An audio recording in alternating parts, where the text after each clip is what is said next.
আমরা তো মানুষ হত্যা করি নাই, আমাদের কাছকে হত্যাকারী বানাই। আমি জুডিশিয়াল কমিটি করে দিয়েছিলাম, এনকোয়ারি কমিটি। কোন সরকার যদি হত্যাকাণ্ড করে তাহলে কি সে জুডিশিয়াল কমিটি করে? যখনই 6 গেল আমি সাথে সাথে জুডিশিয়াল এনকোয়ারি কমিটি করে দিলাম। আরো মানুষ মারা গেল, আমি 3 সদস্য বিশিষ্ট জুডিশিয়াল এনকোয়ারি কমিটি করলাম। কমিটি সেই এনকোয়ারি করা শুরু করলো, এমনকি রংপুরও ভিজিট করলো, সব জায়গায় গেল। তার সেই এনকোয়ারি কিন্তু ইউনূস বন্ধ করে দিল।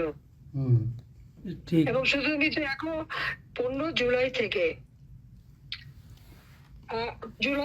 এরপর 8 জুলাই আগস্ট পর্যন্ত যত হত্যাকাণ্ড, অগ্নিসংযোগ যা কিছু হয়েছে সব তারা মাফ করে দিয়ে দায় মুক্তি দিল। দায় মুক্তিটা কখন দেয়?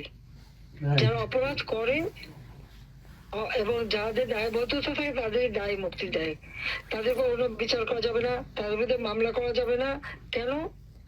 কারণ ইউনূসের কথায় তারা এই হত্যাকাণ্ড চালিয়েছে এবং সেটা তারা বলছে। এবং জঙ্গিদের সাথে আজকে হলি আর্টিজানের মানুষ মারা গেছে, সেই জঙ্গিদের বিচার হয়েছে, তাদেরকে ছেড়ে দিচ্ছে। 21শে আগস্ট 2004 সালে যে আমাদের উপরে গ্রেনেড হামলা হলো, গ্রেনেড হামলা সাজাপ্রাপ্ত আসামি এখন উপদেষ্টা। এরা তো জঙ্গিদেরকে নিয়ে চলা, এটাই তো। এবং সে তো নিজে স্বীকার করলো যে এটা কোনো গণঅভ্যুত্থান না, কিছু না, এটা হলো তার মেটিকুলাসলি ডিজাইন করা একটা আন্দোলন, যে তার মাস্টার মাইন্ড সে করছে, সেই প্ল্যান করে এই ঘটনাগুলি ঘটাইছে। তার মানে এখানে তো নিজেই বলছে যে ছাত্র আন্দোলন বা জনগণ আন্দোলন না। তার মানে সে একেবারে প্রকৃতপক্ষে একটা সন্ত্রাসী কর্মকাণ্ড এই ইউনূস এদেরকে নিয়ে করছে। সাধারণ ছাত্রছাত্রী যারা, আমার দুঃখ লাগে এখানে যে এদের এই সমস্ত মিথ্যা অপপ্রচার বিভ্রান্ত হয়ে সমস্ত সাধারণ ছাত্রছাত্রীদের সাথে যুক্ত হয়েছিল। আজকে আমি সাধারণ ছাত্রছাত্রীদেরকেই বলবো, তোমাদেরও চাই তোমরা তাদের খবর দাও যে এখন তো তাদের কাছে স্পষ্ট যে এরা কিনার গ্রুপ।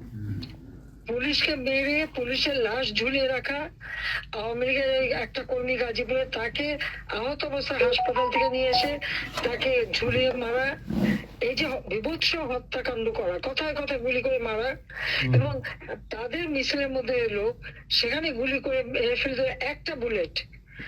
সেই বুলেটটাও আজকে তাদের একজন উপদেষ্টা, তিনি আর্মির লোক, তিনি চেনেন, জানেন।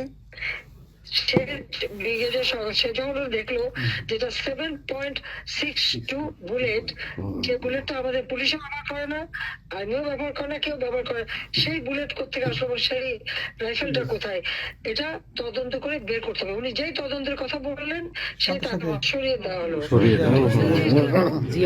যখন জুডিশিয়াল কমিটি বললাম তদন্ত করতে, ইউনূস সেটা বন্ধ করলো।